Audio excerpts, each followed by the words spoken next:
çarpıp döndüler. Adımı kirletip temizlendiler.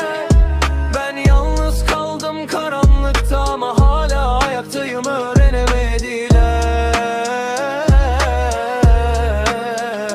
Duvar oldum, yıkılmadım.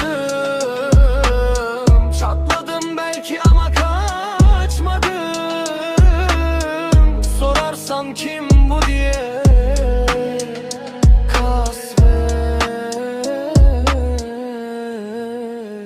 unutmadım, bir adım gerideyim güya ama herkes önümde düştü. Sözlerimiz bırakır ben geçerken sokak sustu. Dostluk ucuz, bedeli pahalı, güven defteri kapalı. Bu kalp müze gibi artık dokunmak yasak. Cam